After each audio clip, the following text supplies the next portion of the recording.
ब्रह्मा जी ने एक मानस तुला ली और उसके एक पलड़े में समस्त साधनों का फल रखा। जप तप योग याग पूजा व्रत समस्त साधनों का फल रख दिया, और दूसरे पलड़े में केवल और केवल श्रीमद् भागवत की 7 दिनों की कथा के फल का भाग उसमें रख दिया।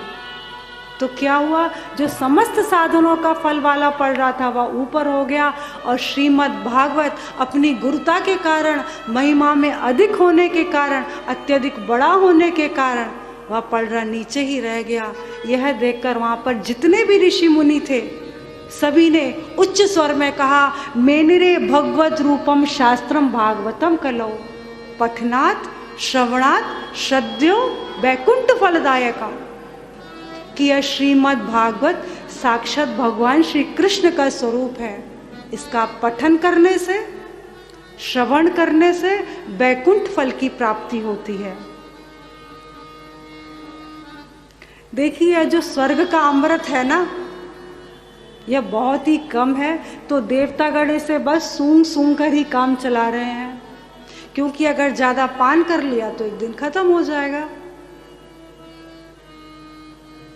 किसी गांव में 3 कंजूस रहते थे।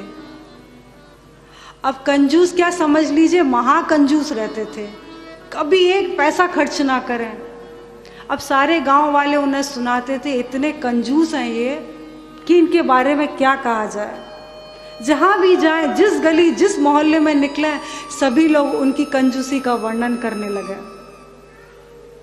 तो एक दिन कंजूसों को बहुत बुरा लग गया कि भाई देखो, हम जहां से भी जाते हैं बड़ा अपमान होता है, सभी हमें कंजूस कहते हैं, आज तो हम इनको खर्चा करके दिखाई देंगे। बोले भाई क्या खर्चा करें, खर्चे की बात सुनते ही तो उनकी हालत खराब। बोले क्या खर्चा करें, बोले ऐसा करते हैं, आज हम घी खरीद के लाते हैं, खूब घी पिएंगे और दिखा देंगे सबको कि हम बिल्कुल भी कंजूस नहीं है। गए घी खरीदने के लिए और दुकानदार के सामने कहते हैं, अरे देखो अब हम कंजूस नहीं हैं, हम भी बहुत पैसा खर्च करने वाले हैं, ऐसा करो तो हम तीनों के लिए घी दे दो।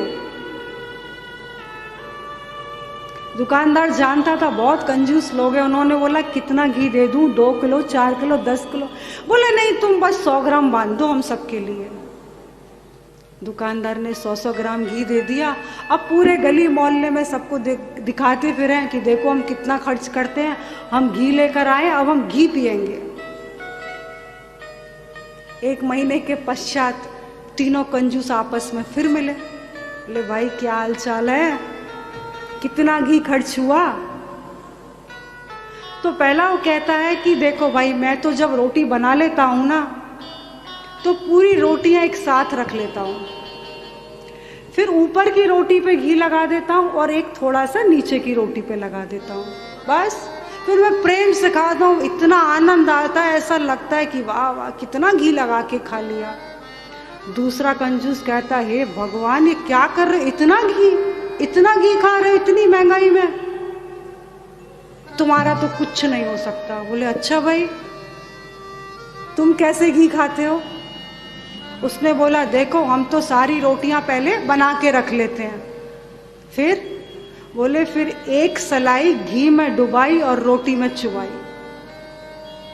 एक पूरी सलाई को पहले मैं घी में डुबो लेता हूं और फिर रोटी में चुबो देता हूं, सारी घी एकदम, रोटियां पूरी मेरी एकदम घी की हो जाती हैं।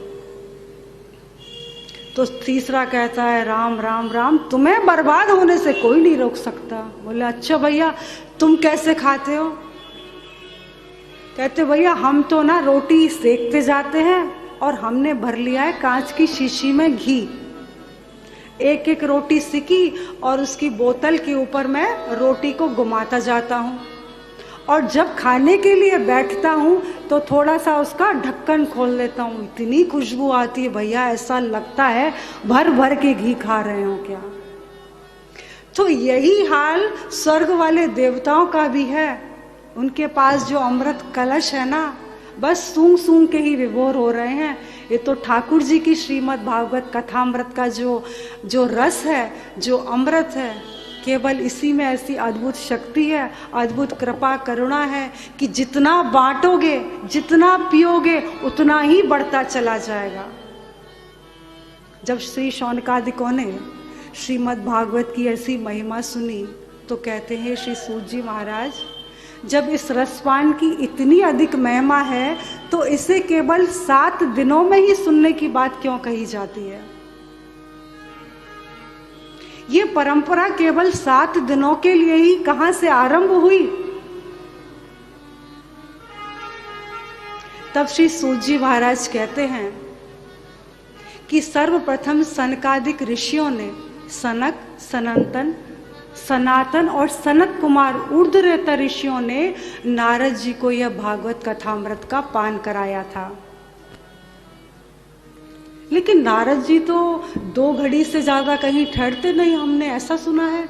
तो फिर उन्होंने 7 दिनों तक भागवत की कथा को किस प्रकार से श्रवण किया?